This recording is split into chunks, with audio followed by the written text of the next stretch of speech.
a escuchar al profesor y doctor Saba Infante con un trabajo que nos presenta junto a Luis Sánchez.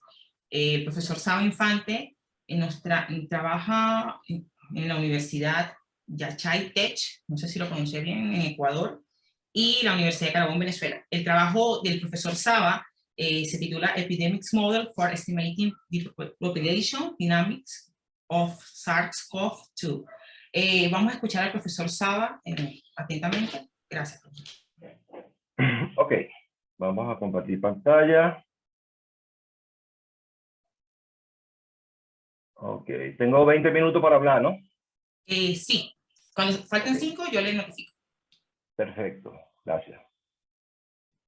Ok, bueno, este es un trabajo que realicé, el último trabajo que yo realicé con el profesor Luis Sánchez. Antes del profesor Luis Sánchez hice Europa y lo titulamos modelos epidémicos para estimar las dinámicas de propagación para el SARS-CoV, para el COVID, ¿no? Ese es más o menos el título del trabajo, ¿no? El esquema de presentación, voy a dar una pequeña introducción, voy a establecer la formulación de los modelos, voy a hablar un poquito sobre el modelo beta-directly jerárquico bayesiano, la metodología, los resultados y discusiones y conclusiones. Ok. Entonces, ¿por qué modelar brotes de enfermedades infecciosas?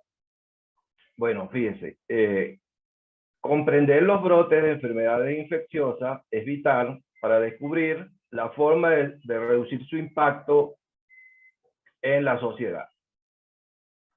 A través de modelos epidémicos, uno espera comprender las dinámicas de los brotes de infecciones, condiciones en las cuales ellos surgen, la forma, cómo se transmiten entre ellos en la población.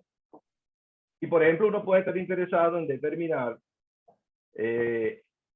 por ejemplo, una vez infectado, cuál es la probabilidad de que el individuo que transmite la enfermedad a las personas y o sea, con los que tiene contacto, ¿no? ¿Cuál es la probabilidad de que yo me contaminé y que pueda contaminar a todos los que están a mi alrededor, ¿no? Otra cosa que uno puede descubrir aquí es cómo la estructura social de la población se afecta por la dispersión de la enfermedad, ¿no? ¿Cómo hace o cómo se desarrolla la enfermedad, ¿no? Por ejemplo, ¿qué tiempo pasa entre el tiempo de exposición y la infección del individuo? ¿Cuál es el nivel de vacunación, si es que los hay, es efectivo para asegurar que el brote no se propague? ¿Hay medidas de control efectivo para controlar el brote? Bueno, todo ese tipo de preguntas es lo que uno trata de responder usando este tipo de modelaje. Como todo en la vida, hay dificultades, ¿no? ¿Por qué? Bueno, los brotes no pueden ser estudiados repetidamente bajo escenarios controlados. Porque, bueno, sabemos que los modelos epidémicos, los datos son parcialmente observados. Y, bueno, la pandemia ocurre y uno va agarrando información y de ahí es que va sacando los modelos. Entonces, el principio de repetición de la estadística no lo puede hacer aquí, ¿no? O sea, son modelos especiales que tiene que utilizar, ¿no? El conjunto de datos usualmente contiene información acerca de los individuos cuando los tipos muestran los síntomas. Y bueno, ¿qué pasa si está contaminado y no muestra ese tipo de comportamiento? Entonces, eso es algo desconocido que uno trata de comprenderlo y estimarlo a través de esos modelos. Adicionalmente, cada pandemia tiene su único ambiente social, sus factores biológicos, sociales, y bueno, de acuerdo a la condición de la sociedad, ellos se van a expandir, ¿no? Y por último, la falta de confiabilidad de los organismos que llevan a cabo el muestreo, la colección de información. Todos estos factores uno tiene que incluirlos dentro del modelo. Sabemos que los gobiernos tratan de esconder la información y, bueno, nosotros los científicos tenemos que tratar de buscar de alguna manera y ver ese tipo de detalles. Ok, entonces para ello nosotros usamos el primer modelo que nosotros consideramos modelo CIR, modelo básico. Considera que la clasificación es clasificada, que la población es clasificada en susceptibles, infecciosos y recuperados. Nosotros consideramos este tipo de modelo como una población cerrada, de N más A individuos. En el tiempo T, uno denota el tamaño de cada categoría, susceptible, infeccioso y removido y recuperado, respectivamente, y uno sabe que la suma total tiene que ser el total de la población. En un tiempo inicial, la población solamente contiene los susceptibles y los individuos infectados, ¿no? O sea, en la T igual 0, tengo N y tengo la cantidad de infectados, ¿no? Acá presento un diagrama de cómo se mueve, cómo paso de un departamento a otro, de un estado a otro, por ejemplo, de susceptible a infectado y de infectado a recuperado, con estas tasas de probabilidad. Ok, fíjense. Bueno, si uno quiere ver la proporción de la población, entonces uno define estas variables de esta forma y entonces uno tiene esta condición. Entonces, esto lo vamos a modelar, por ejemplo, en un principio como un modelo determinístico, un modelo CIR, que es un sistema de ecuaciones diferenciales de esta forma, ¿no? La variación de S con respecto al tiempo, la variación de I con respecto al tiempo y la variación de R con respecto al tiempo. Beta va a ser un parámetro de transmisión de la enfermedad y gamma va a ser la tasa de recuperación. Bueno, cuando uno resuelve estas ecuaciones diferenciales, este sistema de ecuaciones diferenciales, uno, para hacer una simulación de 500 individuos en este tiempo, uno ve las soluciones de la ecuación diferencial, y entonces uno lo que tiene es, fíjense, tiene S que va a ser lo susceptible, I que son los infectados, y R son los recuperados. Y uno lo que trata de determinar el punto máximo de la curva, ¿no? Cuando la curva va creciendo, ¿cuánto es los máximos infectados? Pues uno trata de que esa curva decaiga para que controla la pandemia, ¿no? Ok, entonces fíjense, el modelo, la epidemia está completamente determinada por un proceso estocástico definido en términos de SI, lo cual es una cadena de Markov de tiempo continua sobre un espacio estado con esta característica. Okay. Entonces, bueno, las probabilidades de transición de ir de un estado a otro, uno las puede ver en esta tabla, y esto es, por ejemplo, estoy en el estado actual, es un proceso bivariado, ¿no? Un proceso estocástico bivariado. Entonces, la transición de ir al próximo estado, o sea, bajar en uno y subir en el otro, con esta probabilidad.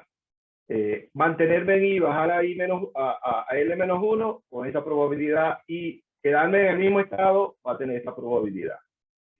Entonces, bueno, uno con estas transiciones, uno define la matriz de transición, cómo voy a construirla o calculando estas probabilidades condicionales. Ok, las probabilidades de transición satisfacen la ecuación de Kolmogorov, y la ecuación de Kolmogorov simplemente es una ecuación diferencial escrita en términos de las probabilidades de transición. Ok. Ajá, pero estas probabilidades de transición que uno tiene acá, también uno las puede ver como una ecuación de Fokker-Planck y Kolmogorov, que vienen siendo la misma gente, ¿no? Y esto para tratar el proceso como un proceso de difusión, ¿no? Entonces yo ahora voy a tener un proceso de difusión. Si yo veo la ecuación de Fokker-Planck y Kolmogorov, voy a tener un proceso estocástico bivariado, y ese proceso estocástico bivariado es solución de una ecuación diferencial estocástica de Ito, escrita de esta forma, donde esta ecuación diferencial tengo un Drix y tengo una difusión, y como ustedes pueden ver, esto que está acá es un sistema de ecuaciones estocástico, porque acá el diferencial de los B sub I es lo que es un movimiento browniano, ¿no? Entonces voy a tener movimiento browniano, y la parte volátil o estocástica está contenida en esta cantidad, en esta matriz, ¿no? ¿Okay? Ok, entonces fíjese, las probabilidades de transición P de X, o la solución, de solución de la ecuación diferencial, satisface una ecuación diferencial parcial, ¿no? De Fokker-Planck y Kolmogorov, que sería en forma general escrita de esta manera. ¿Okay? Esa ecuación diferencial en derivadas parciales que tenemos acá es un proceso de Markov, y eso permite comprender, si uno resuelve esa ecuación diferencial, eso permite comprender la dinámica de la epidemia. Okay. Por ejemplo, para el caso del modelo CIR, la versión estocástica del modelo CIR, uno la puede escribir de esta manera, ¿no? Entonces, la ecuación de Fokker-Planck y Kolmogorov la puede reescribir de esta forma, donde B1 y B2 son movimientos brownianos estándar independientes. Aquí yo puedo decir que X es S y que Y es Y para mantener la notación anterior, y esto es cada quien de las variables que estamos relacionando con la ecuación de Kolmogorov. Ok, ese fue el primer modelo. El segundo modelo que nosotros trabajamos fue un modelo 6. El modelo 6 tiene un poco más de componentes. Tiene la variación de S con respecto a T, la variación de E con respecto a T, la variación de I, la variación de R, donde S, E y R son compartimentos, ¿no? O departamentos, o son características, ¿no? De la población, ¿no? Susceptible, expuesto, infectado, recuperado, etcétera, ¿no? Bueno, si uno resuelve este sistema de ecuaciones diferenciales, entonces las soluciones más o menos son unas cosas así como esta, ¿no? Resueltas desde el punto de vista determinístico, ¿no? Ok. Bueno, a raíz del problema de Wuhan, que fue donde surgió la pandemia, Tan, en el 2020, agarró ese modelo 6 y lo reescribió y agregó otras componentes, ¿no? Susceptible, expuestos, preasintomáticos, infectados con síntomas, los hospitalizados, y así sucesivamente, ¿no? Agregó un conjunto de variables, y bueno, aquí este es el esquema del modelo de Tan. Y bueno, ellos lo que hicieron fue, bueno, el modelo 6 lo transforma en un sistema de ecuaciones diferenciales de este tipo, ¿okay? Donde CT es la tasa de contacto, B es la transición de probabilidad por contacto, y bueno, aquí están definidas cada una de las variables que están en el modelo. ¿Qué fue lo que nosotros hicimos? Bueno, nosotros lo que hicimos es, pues, hasta aquí, todo lo que yo estaba explicando es algo clásico. Entonces, el aporte que nosotros hicimos fue, bueno, vamos a tratar de agarrar esto y meterle lo que nosotros sabemos, ¿no? Entonces, vamos a trabajar esta cosa desde el punto de vista bayesiano, ¿no? Y pensamos en un modelo beta directo y jerárquico de la siguiente manera, ¿no? Yo defino un proceso estocástico de Markov que toma valores en un espacio euclidiano de orden Q. Tomamos una partición del tiempo. Y bueno, lo que vamos a tener, como anteriormente yo dije, fíjate, yo voy a tener un vector de los X, y voy a tener un vector de los Y, ¿no? Entonces, como yo dije, estos modelos son modelos parcialmente observados. Yo voy a pensar que las X son los parámetros que yo debo estimar en el modelo. Voy a reconstruir, o sea, la solución de los sistemas de ecuaciones diferenciales que yo quiero encontrar, viendo parcialmente las Y, que son los datos que yo mido, y que es como un problema inverso, pues. A partir de ciertas medidas yo voy a reconstruir el proceso general, ¿no? Eso es lo que tratamos de hacer nosotros acá, ¿no?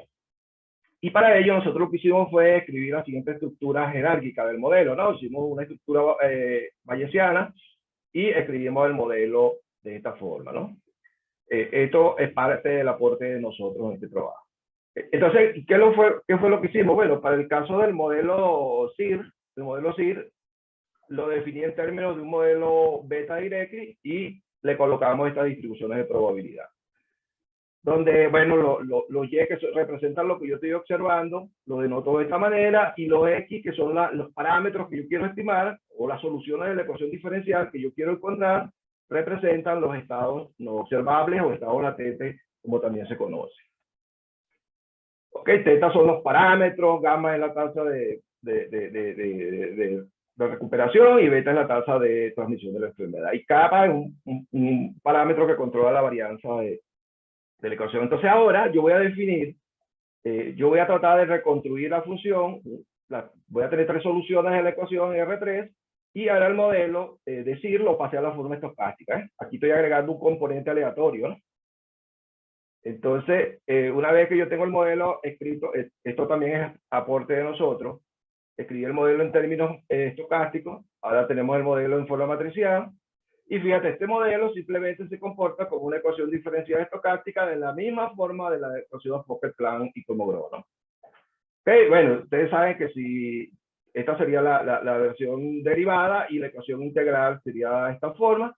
Y fíjense, si esta es la solución de la ecuación, pero fíjense, yo puedo integrar esto porque esto es una integral de Riemann, o sea, usamos la metodología que uno conoce de análisis, pero acá tengo un proceso estocástico y esta integral no la puedo resolver con los métodos tradicionales que nosotros sabemos, entonces tenemos que usar lo que se llama la integral de Ito, la integral estocástica de Ito. Ok. 5 minutos. Bueno, en el caso del modelo 6, bueno, esta fue la parametrización que nosotros hicimos. Entonces, el modelo 6, la versión estocástica es esta. Y bueno, esta sería la representación matricial de la ecuación. Ok. Bueno, la metodología que nosotros usamos para resolver problemas. Fíjate, aquí el problema hicimos las cosas de la siguiente manera. Resolvimos el problema, la ecuación de Fokker-Planck y Kolmogorov lo resolvimos. La solución determinística, usamos un algoritmo de Craig-Nicholson, ¿no? Para obtener una solución determinística, para compararla con las soluciones que nosotros estábamos obteniendo, ¿no? Y para el caso del modelo 6 determinístico, usamos un algoritmo de tipo Euler clásico de la literatura, ¿no? Entonces nosotros estimamos el modelo usando Craig-Nicholson, discreto, determinístico. El 6 lo resolvimos usando Euler, y también usamos las dos versiones que nosotros propusimos en la solución. En el caso de nuestra solución, nosotros, la solución probabilística, porque tenemos soluciones determinísticas y soluciones probabilísticas, usamos un método MCMC, o sea, un Monte Carlo Markov Chain, específicamente usamos el algoritmo muestreador de Geek, y bueno, el Geek más o menos tiene un esquema de simulación con esta estructura. ¿Okay? Bueno. Ok, los datos. Bueno, los datos fueron datos obtenidos de la comisión de aquí de la República del Ecuador, de un proyecto que estaba haciendo Luis allá cuando estaba en Manaví, en Puerto Viejo, y son series de esta época, ¿no? Durante este periodo de 60 días, ¿no? La información de los datos incluye el número acumulado de reportes por caso, y bueno, nosotros lo que hicimos fue ajustar los 4 modelos para comprender las dinámicas de la pandemia, ¿no? Los dos modelos determinísticos más los dos estocásticos que nosotros propusimos.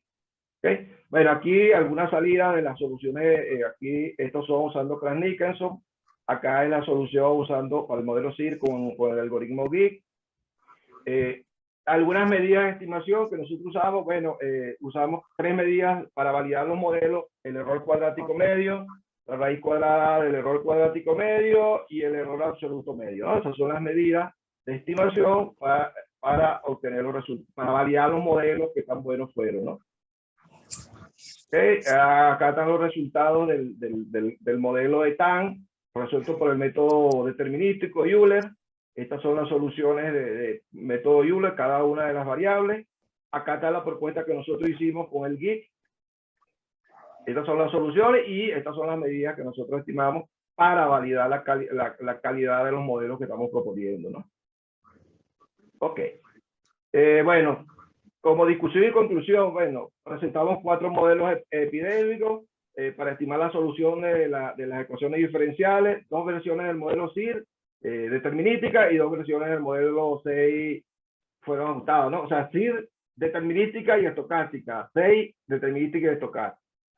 Varias estrategias de estimación usamos métodos numéricos, Craig-Nicholson, Euler, y 2 versiones 6 del modelo espacio-estado beta-Y, específicamente el algoritmo GUI, ¿no? Cuando usamos el modelo CIR y se ajustó por el algoritmo Craig-Nicholson, el punto máximo de infectados se alcanzó en el día 25, los susceptibles tendrían a 0 después del día 30, y los recuperados se estabilizaban después del día 40. En el caso del modelo 6, ajustado por el método bayesiano, más o menos tenía las mismas conductas similares.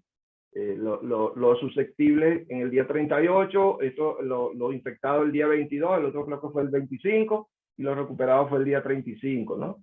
Solamente pocas diferencias entre el pico máximo de infectados, ¿no? En el caso del modelo 6, se ajustó por el método de Euler. El punto máximo alcanzado fue en la primera semana. Los presintomáticos y ADT mostraron tendencia a cero después del día 40. Los susceptibles en cuarentena tendían a cero después del día 50. Y bueno, esto más o menos son las conclusiones que nosotros sacamos de las salidas, ¿no? Y bueno, el ajuste del modelo 6 por el método bayesiano tenía más o menos cierta similitud con el método tenido por el algoritmo de Euler. Bueno, uno sabe que teóricamente conoce que el modelo 6 es libre de restricciones en la población, lo que implica que controlar los puntos de pico de la pandemia o los brotes es mucho más complicado que por la falta de control en la población, ¿no? Las medidas de restricción del modelo 6 pueden explicar que los puntos de quiebre se obtienen en las primeras 2 semanas, es decir, en mucho menor tiempo que el modelo 6. Y bueno, finalmente 3 medidas fueron usadas, de medida de bondad y ajuste fueron usadas para medir la performance del modelo, y se encontró que, bueno, los errores son insignificantes. Bueno, estas son las referencias. Este trabajito es un paper que está por salir ahora en el año 2022. Está aceptado. Y bueno, estas son otras referencias que nosotros usamos en este trabajo. Bueno, eso era todo lo que tenía preparado. Muchísimas gracias, profesor Saba. ¿Alguna pregunta, duda, comentario? Tenemos aún 7 minutos. Fue muy rápido. No, perfecto con el tiempo, profesor, perfecto, no tuve que decirle nada, excelente. Pero para la sesión de preguntas siempre tenemos una pequeña ventana. Y solamente quería comentar que, bueno, muy buen trabajo, Saba, me gustó bastante. Se relaciona un poco con la parte de numéricos, que es la que, como todos ustedes saben, es la que trabajo. Tú mencionaste que a veces los gobiernos tratan de esconder la información. También ocurren casos, como acá, que las personas le ocultan información a los gobiernos. Y además muchas personas no pueden acceder a hacerse las pruebas debido a los costos, ¿no? Entonces no tienen los recursos para eso. O sea, hay mucha información que siempre se escapa al control de nuestros estudios, ¿no? De igual manera, excelente trabajo, Saba. Felicitaciones. Gracias. ¿Alguna otra duda por ahí? Sí, ¿algún comentario? Vamos a dejar nuevamente el libro de resumen para los que se nos unieron recientemente. En el chat está el enlace y pueden descargar todo lo que es el resumen de la jornada. Ulises levantó la mano. Escuchamos. Activa tu micrófono, por favor. Buenos días. ¿Me copian? Buenos días. Sí, escuchamos.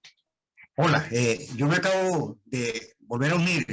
Voy un poquito tarde, pero me gustó este planteamiento. Hace cerca de medio año atrás pude ver unos desarrollos teóricos en unas plantillas que yo sirvo de una gente de Excel, y hay unas propuestas bastante interesantes de un señor español que tiene un dominio bastante adelantado en cuanto al manejo de las probabilidades y los sistemas de propagación de enfermedades masivos como lo que está hoy en boga. Bueno, mi pregunta en particular hacia el profesor, aparte de felicitarle por su exposición, a pesar que no la pude ver toda, es sobre los modelos antes planteados. ¿Cuál pudiera ser el modelo óptimo de lo considerado para optimizar una producción de información más acertada convalidando la información del profesor que acaba de hacer su exposición y tomar en consideración los parámetros que muchas veces escapan, tales como los que él mencionaba, que así como los gobiernos mienten con la información, también los usuarios mentimos porque u omitimos determinados detalles sobre información, cualesquiera que sean las razones, a ver si me pudieran dar alguna referencia. Ajá, adelante. Sí, profe, gracias por lo que me corresponde, ¿no? Mira, fíjate que estos son sistemas de ecuaciones diferenciales. Fíjate que yo comencé con un modelo sencillito, que es el CIR, después pasé al modelo 6, y finalmente el 2020 salió un modelo, un sistema de ecuaciones diferenciales propuesto por TAN en el 2020, que es mucho más completo que los otros, porque agregaba las variables, por ejemplo, de cuarentena, de aislamiento, de encerraba a las personas,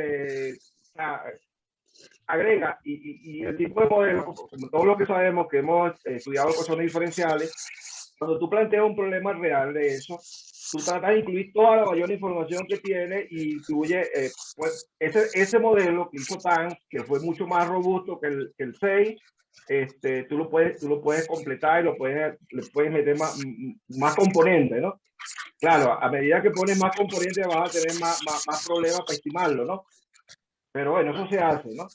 Entonces, claro, tú tienes que allí meter la información de los epidemiólogos, la información de los matemáticos, de los estadísticos, tienes que tener también la gente de computación que te programe eso, que te ayude a programar esto, porque estos modelos son rudos para hacer eso, para hacer la parte computacional.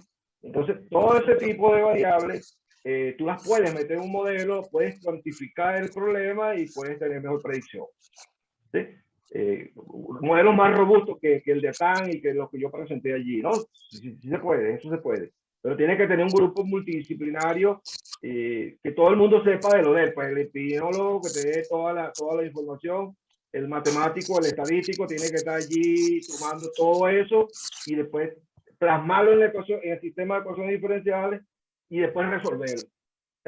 Ese es más o menos lo que yo creo humildemente que se hace.